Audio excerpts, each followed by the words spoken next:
Prices going up everywhere. I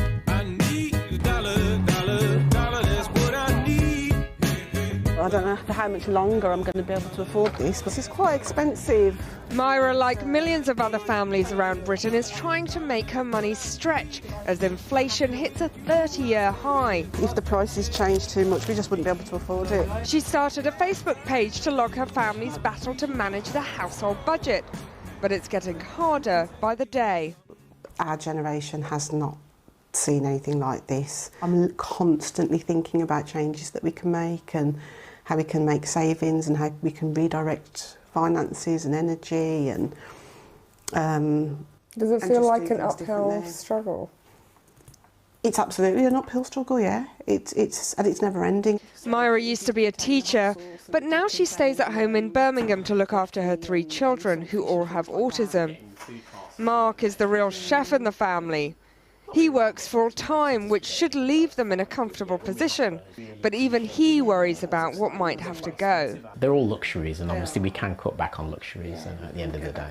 But they still struggle to balance the books. If you've got a set income, that's how much income you've got. That's all you've got to spend on your outgoings. And if the outgoings are changing, you know, one week that might go up, next week something else goes up, and your income is the same, then you get to a point where you think, this can't continue. So this is always a favourite. Myra goes to the local West Indian shop to pick up ingredients for traditional Caribbean meals, which includes oxtail, something which may need to be cut if prices keep rising. Is the oxtail, would that be first on the list of favourites that you look sad even thinking about it? You can see that. I literally do feel, I can feel that.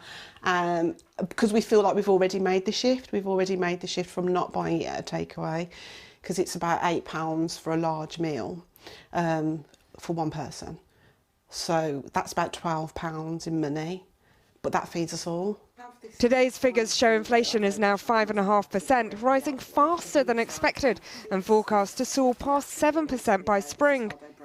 Cereal is up over 3%, eggs up 8%. Coffee has climbed 6%, margarine an eye-watering 37% more expensive.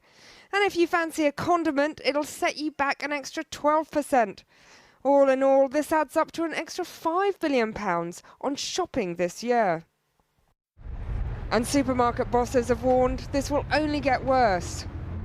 Ison's a family business. We've been going for 51 years. And my dad, who started the business with my mum, talks about inflation rates of, I think it was 22% in the 1970s. Unimaginable now. And I suppose that's the problem. There's a whole generation of people, myself included, who are used to low inflation and low interest rates.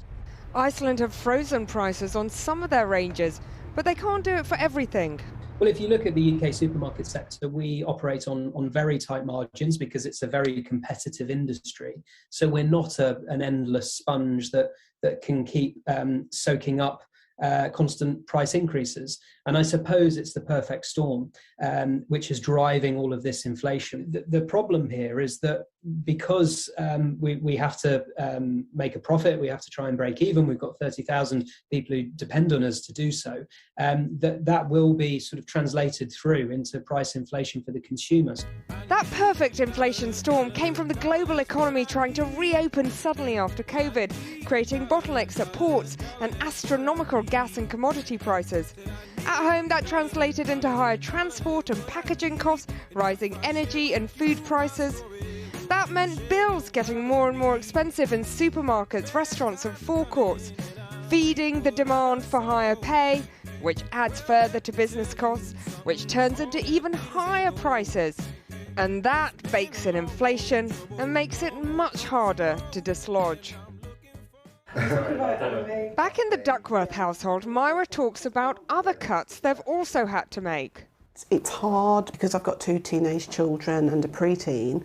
It's almost like I'm having to teach them. You know, my kids will look in the cupboard sometimes. The cupboard is full, but they'll say there's nothing to eat. Do you know what I mean? So the things that they're looking for aren't there, and that's because we've had to make those changes and we've had to make those cuts. And then they'll start to say things like, oh, maybe I need to go out and get a job. I mean, my son's 15, my daughter's 17. I want them to concentrate on their education.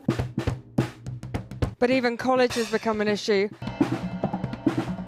Daniel wasn't able to go to the music school he chose because the family couldn't afford commuting costs. It really tugs at my heartstrings, and I really do struggle with saying no. I prefer to find a solution, and I don't want them to have to make the sacrifices that I've made.